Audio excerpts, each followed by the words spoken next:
Hello, everyone. Thank you for tuning in. I am JayLee. This is JLeesCorner. This is my review for Love at the Lockup Season 3, Episode 26. It's my birthday because it is 3:51 in the morning, which is why I don't like putting on lipstick because I'm about to go to bed, okay? But it is my 39th birthday. Okay. Anyway, I will be live later today at 7:35, Michigan time, on my YouTube for a little birthday live, some little games or whatnot, get a little drink or whatever. Have a good little time, okay? So I hope to see y'all later today. Anyway, let's just go ahead and get through this review because it's foolishness or whatever. We're gonna get through it. Y'all know, like, comment, subscribe, share, follow me on IG. The links to my social medias in the description box below. Relax and relate and release. Center yourself and everyone around you. And of course, it's my birthday. I'm 39, y'all. 39 years old. Anyway, I ain't got no pictures either because I'm like, I ain't have no pictures. Brittany and Marcelino out here looking for a mama at that hotel room. Now, we know Marcelino, gave that motel lady $20 to give them the key to her mama's room or whatever, but the mama wasn't in there or whatever. She was gone somewhere else. So Marcelino and Brittany then go walking around looking for her mama. Go gadget legs was activated, and they were just walking around with a pit bull. Was the pit bull? Because it wasn't a Rottweiler. I think it was a pit bull. Walking around with a little pit bull dog or whatever. Like, have you seen my mom? I'm looking for mom. Have you seen her? And I'm like, girl, they was walking around for over 4 hours in the ghettos of the Las Vegas streets, the drug addict streets, looking for her mama or whatever. Now, she feels as if I have to find her because I know she's somewhere around here getting high or trying to get high because she ain't got no car or whatever. So Brittany frustrated. Marcelino was like just aggravated or whatever. So they're kind of bumping heads, fussing back and forth. And he feel like I think her mama she just a whole burden on us because Brittany would not give up looking for her, trying to fix her. Like it's gonna be a strain on our marriage. I think it will be, truthfully or whatever. So they was looking for the whole 4 hours. Like they started and it was light. It's dark outside now, whatnot, and they just walking around. Did not find her. So his thing's like, we have 3 kids at home waiting on us. Well, Marcelino, if my mom is somewhere dead in the ditch, I would feel as if I am responsible. I mean, no, you didn't do that. She did, okay? She really feels responsible for her mom. And Marcelino thinks like, I feel like her mom has abandoned her whole life. So why is she holding on so tough to a mama? Because she's just a mama. Now, do I think they should be out there at 1 o'clock in the morning looking for a drug addict when they have 3 babies at home? No, I do not. I mean, at some point, you have to put your kids above what you want to do because your mama didn't do that. Your mama put what she wanted over you and left you abandoned because you gone and your kids like, where's mom? Where's mom? Why is mom always gone with grandma? Are they doing drugs? Girl, go home. Go home. Anyway, they end up going back to mama's hotel room just to see if she could possibly be around. They were sitting out there. The police saw her pull up. Oh my God, is that my mom? No, there was some other crackhead fighting. However, as they're sitting there, her mama do start strolling on up to her room. Mom, where have you been? I haven't been getting high. I haven't been drinking. I was with my boyfriend. Your boyfriend, Mom? Look, yes, leave me alone or whatnot. No, Mom, I need you just come home with us tonight. Like, come back to my house. Stay tonight because I just don't feel like it's safe for you to be here. I would not want a known thieving drug addict at home with my children. Put her in rehab. And Marcelino said, like, our house is not a rehab. It isn't. And that is what she needs or whatever. And then the mom admits, I was in pain, so I was looking for pain pills, but I didn't find any. I think she found something that would not. And Marcelino like, I'm just mentally drained and tired and ready to go home. Brittany don't realize that her mama could really ruin her marriage. Andrea and Lamar, they need a divorce. Okay, because she is nuts. Now she got the kids packing they pack your bags to Tennyson, pack your bag, Nyla, pack your bag, Priscilla. We going to a hotel. I'm looking like, who leaves their house to go to a hotel? I'll go to my room and say, don't talk to me, and leave it at that or whatever. But again, at this point, I'm like, fuck him, fuck the marriage, fuck everything. I don't even care if Priscilla it's not raised with a father. We know because your first two kids wasn't raised with a father or whatnot. Now, Tennyson, who got in the car to leave, then said, you know what, I'm going to stay here. I am not going around with this. This is foolishness. Okay, this is bullshit. I'm just paraphrasing. Anyway, like, I'm not about to, saying, dude, you being extra, read all about it. I don't have time for it. I feel like Tennyson is being taken from me. No, Tennyson does not feel bullshit or whatever. So again, he brings up how lately he's been more on Lamar's side because again, he wants Lamar to feel like a part of the family, and he feels like Lamar be understanding the kids because why? Andrea is batshit crazy. Okay, I feel like Nyla didn't want to go either, but did not want to leave her mom alone with Priscilla. Because God forbid all of Andrea's energy and negativity and batshit craziness isn't focused on the little one. Okay, don't do that. Anyway, Tennyson also brings up how the reason he did not want to leave on the mission again is because this is the bullshit he was talking about or whatever. He does not want the younger sister having to be put in these situations all the time by herself. I'm like, Tennyson, you're the adult in this situation or whatever, okay? So in the car, Nyla tells her mama, every time y'all fussing and fighting or whatever, we have to treat y'all like children. Like, if y'all can't be happy together, y'all need to break up. I'm like, yes, let them know. Your mama's crazy. Lamar ain't innocent in this, but Andrea starts the shit. She just goes time 10, and it need to be like times 1. That's it or whatever. Now, at the hotel room, Andrea is telling Nyla how, Lamar likes to blame me and say that I'm the reason that he can't take Priscilla around his family or around his other daughter, whatever. And that's not true. I don't believe you. The reason I don't believe you is because you said yourself you have an issue with the daughter feeling as if you're the blame for her not knowing she had a sister. So you have, issues with the daughter. Andrea may not say you can't do it, but she definitely makes it seem as if he does do things, it'll be worse for him at home. And I'm like, that's what I feel. It ain't her full fault. She's like 72% guilty of it all or whatever. But Lamar puts up with it, so again, it's on him. Anyway, she then goes, Nyla, I don't want you to go through what I'm going through when you get older. Well, stop showing her what you're going through. Stop doing it or whatever. But it's like, Mom, can you just stop fighting? Because when you do that, it makes me feel as if our family is separate. I don't want us to be separate. Okay? I don't want that or whatever. I mean, I don't want my kids, thinking that us fussing is normal. Then stop fussing. This is the thing. They don't see it and think it's normal, and they're not going to want to recreate it. They think it's crazy. They think you're a fool. They know that it's not. They know it's not normal. That's to get you. You trying to give them an example of things they already know. You don't realize it's not normal to always fuss and fight. But I digress or whatever. And Nyla, the 15-year-old Nyla, tells her mama, I feel like you can handle situations better than you do, okay? You don't even just leave an argument. You sit there and keep going with it and keep going and going and going. And you fuss and fight in front of us and in front of Priscilla. That's the issue. Because Andrea acknowledges that when her and Lamar fuss or get into a fight, she know one of them has to leave. Just so that they won't continue fighting. Why can't y'all just stop fighting and go to y'all separate corners? You go to the room, you go to the couch. You don't have to pack the kids up and leave.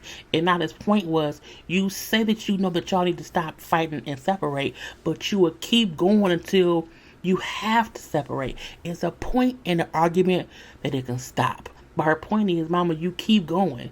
You keep going something up and y'all have no choice but to separate. I'm like, girl, she crazy. Me and Lamar are going to learn to communicate or we'll have to separate.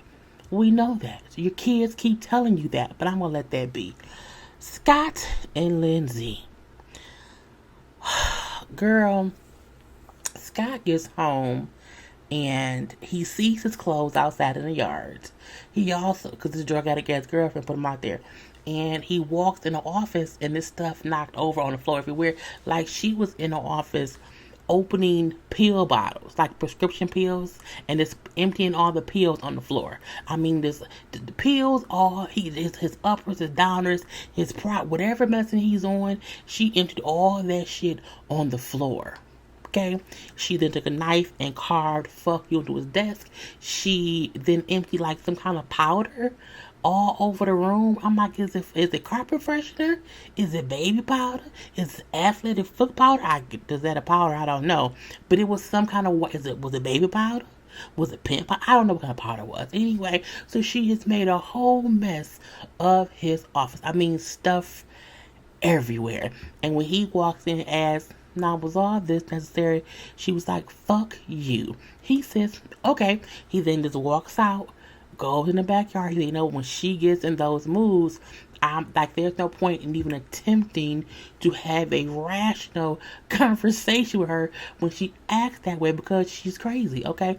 He brings up how that way that she's acting is the reason, for one, that she was in jail. It's the reason that she was getting in trouble in jail. And that's why she went to jail, was getting in trouble. Oh, and the reason that more than likely she's going to go back to jail. I'm like, but you knew that. I don't know if him seeing it firsthand, he realized, oh, she's really a whole handful or whatever. Because if you knew that's how she was before she got out, why did you talk to her for 2 years? But again, how she was in prison and how she's out of prison, I'm assuming, is two different ways. Because you can't see how they are in prison until they get home. So he brings up how, saying, well, no, she done made her little mess. She then comes outside and then she brings the book that she says in the passage of, taking a man's money is in that book or whatever. But she comes and sit down and say, so, have you been fucking with whores recently? He said, well, yeah, I met one in prison. I say, oh, that's a good one, Scotty boy. Anyway, he like, look, I'm not about to, play the game or whatever. I'm not going to do that. Like, is what it is. He brings up to us, like, yes, when he was single, he said, I won't call them hookers or prostitutes, but I did see escorts. I mean, escorts, hooker, prostitute, hoes, strolling, it's all the same thing. If they sell their cooch for money, it doesn't really matter. But he also brings up how he's not ashamed of it. I don't like to, shame men who pay women for pussy. It's like, that's on them. Hoeing is the oldest profession in America. Hoeing is as old as slavery. Not saying they're the same, but I'm saying that's something that people have done and taken advantage of for a long, long time. Okay, you had slaves and people who was hoeing. Periods. Okay. Anyway, so again, he like, I'm not about to play that game or whatnot, whatever. He brings up how Lindsey's very, very immature when she's pissed. Her actions are just childish because, again, she has a slower mentality due to her being in prison. I'm like, she definitely has a mental capacity of like a 14 or 15-year-old. Like, even her comeback to like, I'm going to put flowers in your eyes. It's like, bitch, what? Flowers in my eyes. A kid said that at my job one time. Anyway, so again, she's childish. So like, I just don't engage with her when she's mad, because she's mad and saying shit. He's like, okay, Yeah, like he's not engaging to make it work. Cause he say like this relationship is going down the drain. Okay, it's going slowly down the drain and whatnot. So I'm like, fine, but I'm like, why is Lindsey acting as if she's a victim of Scott's deception? I'm like, you was just as guilty of deception. You were in the office calling your girlfriend Terrible as you're fucking up this man's office. I'm like, you are just as deceptive as Scott. And I don't think Scott fucking hookers is deception. I also don't think if Scott hasn't told you how much money he has, it's fully deception. Like, he has more money than you. He's able to pay the bills. The lights ain't cut off. Nothing seems wrong. Even if he has past due notices, nothing is cut off. Okay, he's paid for whatever you need. Why the fuck are you tripping over now? Anyway, when she then tosses the book at him, saying you can find the passage that says what I wrote yourself, he flipped it, like flip pages. Like, it would take me forever to find that. Like, I'm not gonna do that or whatever. She's like, you know what? I'm going to, get back at you tenfold. Whatever you've done to me, I'm going to get back at you. So you better prepare. No, you better protect yourself. I said, you have nothing. She then says, and if you don't know, I'm going to probably be fucking somebody in your bed very, very soon. It's over. And I'm like, why has he not called her PO and said, come get this bitch. Day, this crazy bitch out here, come get her.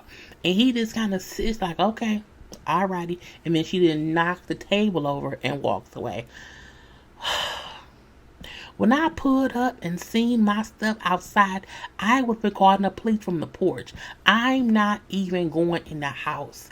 I'm calling from the porch and say, hey, when y'all get here, ask the producers who are recording her on camera as she destroyed this house that I'm renting, arrested bitch, send her back to prison is what I would have did, but that's just on me. Shauna Destoni. She is in California, avoiding Sean's calls, drinking brown liquor with her mama, and worrying about if she's going to go to court and go to prison or go to court and get off or get out or whatever. She's struggling. I don't want to get 7 years in prison. I don't want that, I thought I hit the lottery with Sean, but he's just a big disappointment. I'm looking like, Destiny, you are... It's weird when people who have nothing feel entitled to people who has helped them before their life. You know what I'm saying? Like, you got out of prison and it was with this man. Like, you knowingly got with a stranger and you're upset that their strangeness isn't to your liking. That's just dumb. Now, her mom was up there. I don't know if her mom was drunk or high or just kooky. Her mom was crying, you're my baby. Oh, I love and I worry about you so much. Then it gets all serious or whatever. What happened to you as a child, it was horrible. I'm like, oh shit. I don't want to feel bad for Destiny. I don't think I have a choice though. So she then brings up, her mom was talking about when she was a kid, her uncle was abusing her sexually for years until she was a teenager, and she told whoever, and then the uncle then went to jail for that. She brings up how she never dealt with all of the trauma from being raped by her uncle, and all these things or whatever, and so she used drugs to deal with or to not deal with how she felt. So that she was using drugs, then got into, crime or whatever. And so all of that is comes from her not dealing with her childhood trauma. She brings up how each time she goes to court, it reminds her of when she had to face her uncle in court for the first time as a kid. And so it fucks with her each time. And my response is, then why do you keep getting in trouble and going to court? If I'm scared of fire, I'm not going to keep setting houses on fire because I'm scared of fire.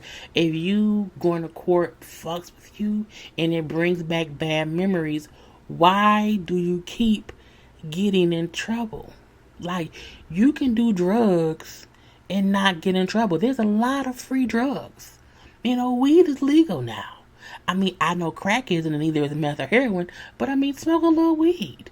Do a drug that won't get you arrested. And it's like childhood trauma is 110% real, and people who don't deal with it make bad decisions.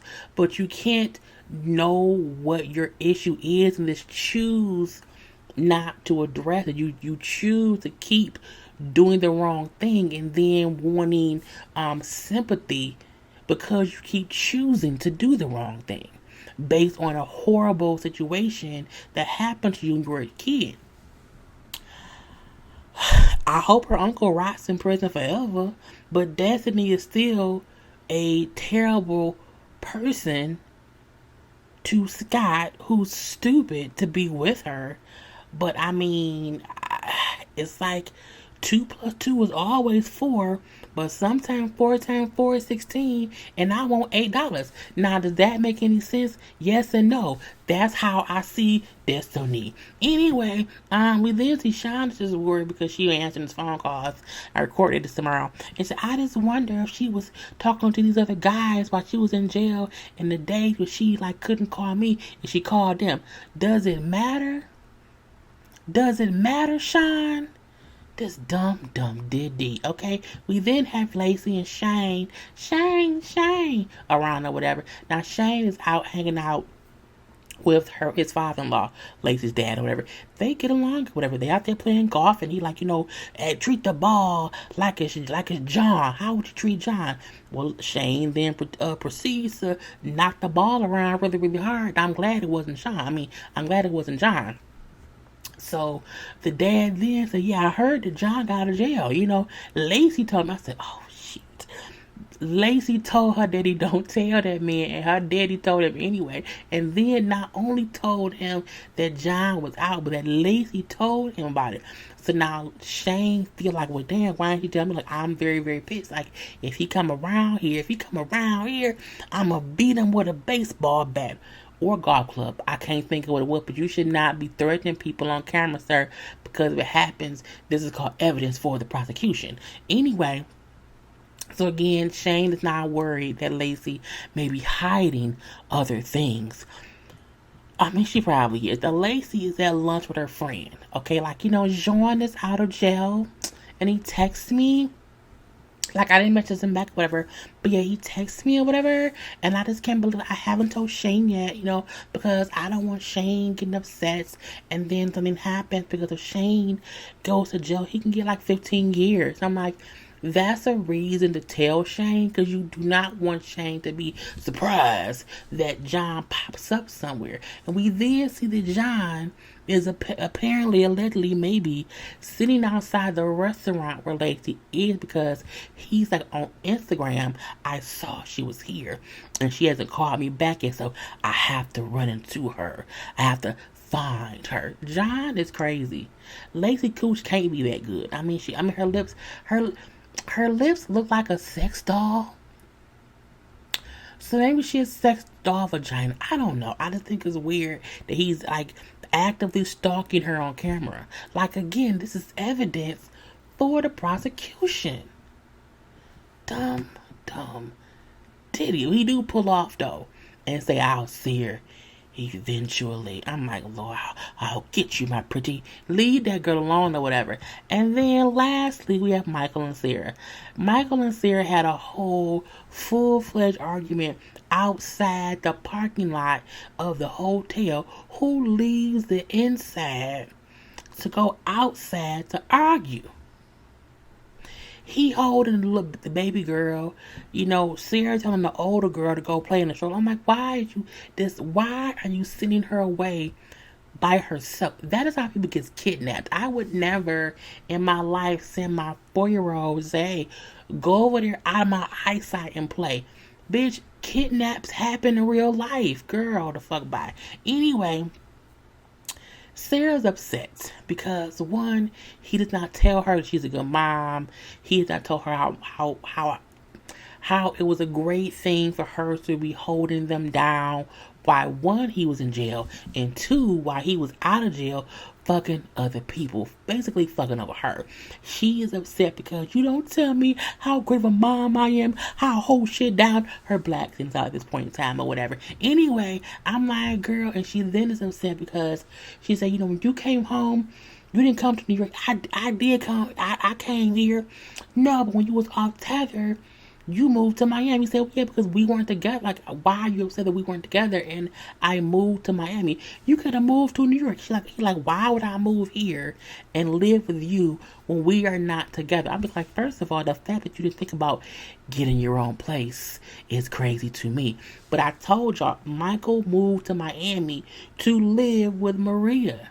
Okay, he was going to be here in New York and live with Sarah if she would have let him. But I'm like, it's just dumb.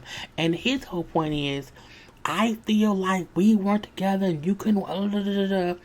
Then he brings up how, you only get upset with me and then don't want the kids to be around me. Like, you use the kids against me when you're pissed at me. She's pissed at this point in time. She's walking away. I'm done. Don't talk to me. I'm done. And then her black skin is out. She's walking away, whatever. And that's why I'm with Malcolm, because he respects me. I'm looking like, if Michael watches this season and stays with Sarah, he deserves her.